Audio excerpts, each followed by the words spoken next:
আজকের ভিডিওতে আমরা আলোচনা করছি কিভাবে আমরা ওভার ট্রেডিং এর নেশা থেকে নিজেদের মুক্ত করতে পারি, কিভাবে আমরা সঠিক সুযোগের ব্যবহার করে আমাদের ট্রেডগুলো প্রফিটেবল বানাতে পারি। ধরুন আপনার ক্যাপিটাল রয়েছে 50,000 টাকা, তো একদিন আপনি ম্যাক্সিমাম কত টাকা লস করতে পারবেন বা কত টাকা লস করলে আপনার রাতের ঘুম নষ্ট হবে না, আপনার শরীরে সুগার লেভেল বেড়ে যাবে না, সেটা আপনি ঠিক করবেন যে কতখানি পেন আপনি সহ্য করতে পারবেন। হতে পারে আপনার 50,000 টাকা ক্যাপিটালের মধ্যে আপনি ম্যাক্সিমাম একদিনে 1K লস করার মতন সামর্থ্য রাখেন, অর্থাৎ 1,000 টাকা যদি আপনার একদিনে লস হয়ে যায় তাতে হয়তো আপনার এমন কিছু বড় ক্ষতি হবে না বলে আপনি মনে করেন, আর আপনি এতে খুব একটা কষ্ট পাবেন না, আপনার ঘুম খাওয়া দাওয়াও কিন্তু বন্ধ হয়ে যাবে না। সো আপনাকে কি করতে হবে, যখন কোনো ট্রেড নেবেন সেই ট্রেডটাকে ক্যালকুলেশন করতে হবে। সেই ক্যালকুলেশনের ফর্মুলাটা কিন্তু আমরা আজকের এই ভিডিওতে আপনাদের সহজ ভাষাতে বোঝানোর চেষ্টা করব। ধরুন XYZ কোনো একটা স্টক রয়েছে, যে স্টকটি 120 টাকাতে ট্রেড করছে। সো আপনি ভাবলেন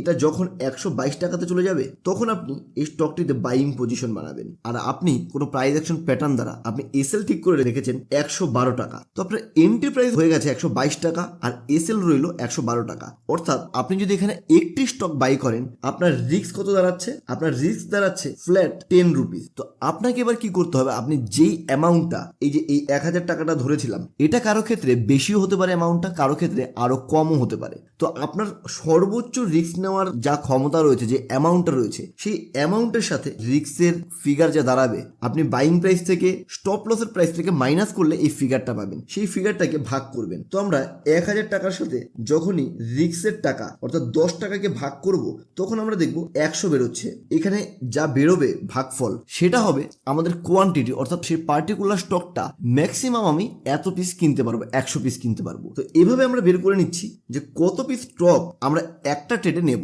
ভিউয়ার্স বন্ধুরা, তাহলে আমরা বুঝতে পারলাম আমাদের রিস্ক ম্যানেজমেন্ট করে যত টাকার ম্যাক্সিমাম পেইন আমরা সহ্য করতে পারবো শুধুমাত্র ঠিক তত কোয়ান্টিটিতেই আমরা ট্রেড নেব। হতেই পারে আপনি ইন্টারডেতে কাজ করছেন, আপনার হাতে 50,000 টাকা রয়েছে, কিন্তু আপনি লিভারেজে যখন 5x পাচ্ছেন তখন আপনার ক্যাপিটালটা কত দাঁড়াচ্ছে, আপনার ক্যাপিটাল দাঁড়াচ্ছে 2,50,000 টাকা। আর আপনি কি করছেন, 122 টাকা দামের শেয়ার কতগুলো কিনছেন, 2,50,000 টাকা যতগুলো পাওয়া যায় আপনি দাবিয়ে মাল কিনছেন, দাবিয়ে আপনি স্টক কিনছেন। আমরা এখানে দেখতে পাচ্ছি 2,50,000 টাকাতে অর্থাৎ 5x লিভারেজ নিয়ে আমরা এখানে 122 টাকা দামের স্টক 2,050 পিস কিনতে পারলাম।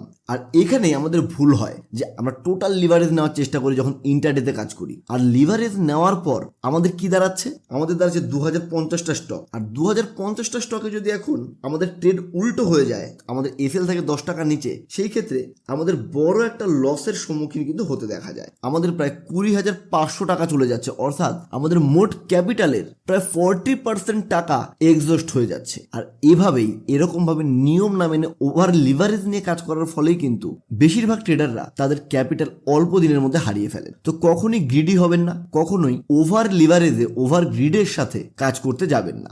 যতই আপনার কনফার্মেশন থাকুক না কেন যে আপনি যে ট্রেডটি নিতে যাচ্ছেন সেই ট্রেডটি শতভাগ নিশ্চিত আপনাকে 100% প্রফিট এনে দেবে, তারপরেও ওভার লিভারেজের সাথে কখনোই এন্ট্রি নেবেন না। আমরা যদি এই ধরনের ক্যালকুলেশনকে মাথায় রেখে কত টাকা ম্যাক্সিমাম পেন নিতে পারবো সেই অ্যামাউন্টটাকে মাথায় রেখে বিন্দু বিন্দু করে সিন্ধু করার চেষ্টা করি, তাহলে কিন্তু স্টক মার্কেটে আমরা এমন সাইকোলজি বিল্ড করতে পারবো যে সাইকোলজি দ্বারা আমরা স্টক মার্কেট থেকে একবারে হারিয়ে যাব না। হতেই পারে স্টক মার্কেটে 3 দিন লস 7 দিন প্রফিট, 10 দিনের মধ্যে 10 দিন প্রফিট কারো হয় না, কোনো প্রো ট্রেডারেরও হয় না। তো সেখানে 1-2 দিন লস আমাদের বুক করতে হয়, কিন্তু আমরা যদি একটু ক্যালকুলেশনের সাথে রিস্ক ম্যানেজমেন্ট করে তারপর এন্ট্রি নিই, সেটা কিন্তু আমাদের ক্ষেত্রে বরদানের মতন কাজ করে। অনেক ট্রেডার বন্ধুদেরই 10,000 টাকার পুঁজি থাকে, 20,000 টাকার পুঁজি থাকে, তারা অপশনে কাজ করেন, কিন্তু অপশনেও মাসের শেষে দেখা যায় আপনাদের ক্যাপিটালটা ধীরে ধীরে এক্সস্ট হচ্ছে, ক্যাপিটালটা কিছুদিন বাদে একদম নীল হয়ে যাচ্ছে। এটাও ঠিক এই কারণেই হয়, এই সাইকোলজিটা না মানার কারণেই হয়। ধরুন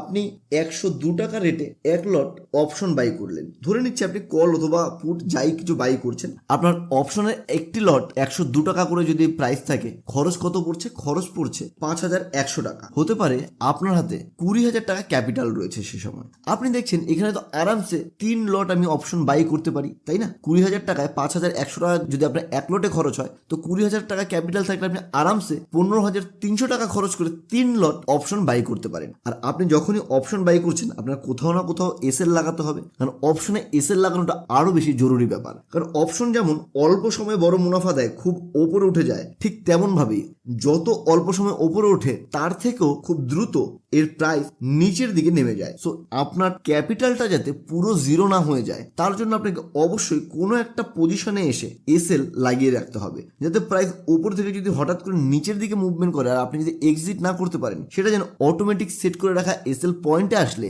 আপনার ট্রেডটি এক্সিট হয়ে যায়, আপনার ক্যাপিটাল সুরক্ষিত থাকে। তো এক্ষেত্রে আমাদের কি করা উচিত? এক্ষেত্রেও আমাদের দেখা উচিত আমরা ম্যাক্সিমাম কত টাকা রিস্ক নিতে পারি। হতে পারে আপনি অপশনে কাজ করতে এসেছেন মানে আপনি একটু বেশি রিস্ক নেবেন, আপনি 20,000 টাকার ক্যাপিটালের এগেনস্টে হয়তো ম্যাক্সিমাম 1000 রিস্ক নেবেন। আর আপনি কোনো একটা কল বা পুট বাই করছেন যেটা 102 টাকার এন্ট্রিতে আপনি নিচ্ছেন, আর এই ক্ষেত্রে আপনি দেখা গেল একটা সুইং লো অথবা একটা ক্যান্ডেলস্টিকের লো এর একটু নিচে বাফার রেখে একটা এসএল লাগালেন, সেই এসএলটা আমি ধরে নিচ্ছি 95 টাকা। তো এই ক্ষেত্রে আমাদের রিস্ক কত দাঁড়ালো? আমাদের যে বাইং প্রাইস রয়েছে, বাইং প্রাইসকে আমরা মাইনাস করব এসএল প্রাইস দিয়ে। এসএল প্রাইস কত ছিল?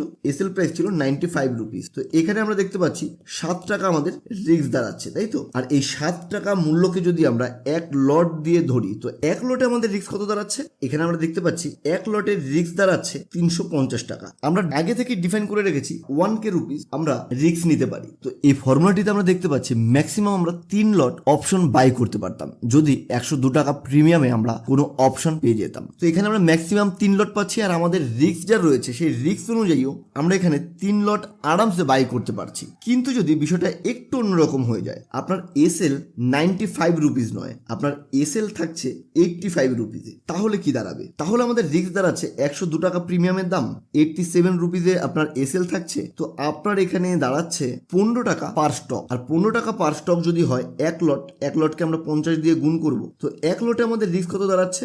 এক লটে আমাদের রিস্ক দাঁড়াচ্ছে 750 টাকা। তো এই ক্ষেত্রে কিন্তু কোনোভাবেই আমরা 2 লট অপশন বাই করতে পারি না, যদিও আমাদের এখানে ক্যাপিটাল অ্যালাউ করছে 3 লট অপশন আরামসে বাই করতে পারবেন আপনি। তবুও আমরা কোনোভাবেই ট্র্যাপে পা দেবো না, ফাঁদে পা দেবো না। যখনই আমরা ফাঁদে পা দেবো, আমাদের একদিন দুদিন হয়তো ছোটখাটো প্রফিট হবে, কিন্তু খুব জট জলদি আমাদের সম্পূর্ণ ক্যাপিটাল ধ্বংস হয়ে যাবে, বার্ন হয়ে যাবে। যদি আমরা অপশনের শুধুমাত্র একটি লট বাই করতাম, আমাদের যদি এসএল কোনোভাবে হিট হয়েও যেত, দেখুন এসএল কিন্তু মাঝে মধ্যেই হিট হবে। মার্কেটে কাজ করতে আসা মানে এসএল কে নিয়েই কাজ করতে হবে, আর এসএল মাঝে মধ্যে আপনার হিটও হবে। তো এখানে আপনার ম্যাক্সিমাম 750 টাকা লস হবে। আর একদিনে যেহেতু আপনি ধরেই রেখেছেন 1000 টাকার বেশি কোনোভাবেই আপনি লস করবেন না, যদি আপনি এটা ভালো করে আপনার মাইন্ডকে বোঝাতে পারেন, আপনার মনকে রাজি করাতে পারেন যে 1000 টাকার লস যদি হয়ে যায় আমরা ওভার ট্রেডে যাবো না, সেদিন কোনো রকম আর নতুন লস তুলবো না, তাহলে আপনি ধীরে ধীরে প্রফেশনাল ট্রেডার হওয়ার দিকে এগিয়ে যেতে থাকবেন।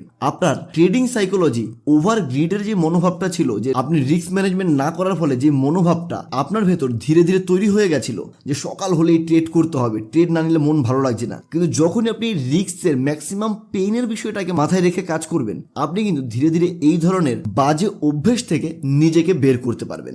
এবার আমরা আরো একটা কন্ডিশন দেখি, যদি আমাদের এসএল 85 না হয়ে 90 রুপিস থাকতো তাহলে কি হতো? এসএল এর যদি আমাদের ফিগারটা 90 রুপিস থাকতো, এই ক্ষেত্রে আমরা বাইং প্রাইসের সাথে এসএল প্রাইসটাকে মাইনাস করে মাত্র 12 টাকা পাচ্ছি। 12 টাকাকে যদি আমরা 50 দিয়ে গুণ করি, তাহলে আমরা দেখতে পাচ্ছি পার লটে আমাদের 600 টাকার রিস্ক। তো 600 টাকার রিস্ক হলেও কিন্তু আমরা কোনোভাবেই 2 লট অপশন বাইং এর ক্ষেত্রে যাব না। আপনি যদি জাস্ট শুধুমাত্র সিম্পল ক্যালকুলেশনটাকে মাথায় রেখে কাজ করতে পারেন, তাহলেই আপনি ধীরে ধীরে প্রফিটেবল হবেন। আপনার ওভার ট্রেডের, ওভার গ্রিডের সাইকোলজি থেকে আপনার নিজের ট্রেডিংকে সুরক্ষিত রাখতে পারবেন।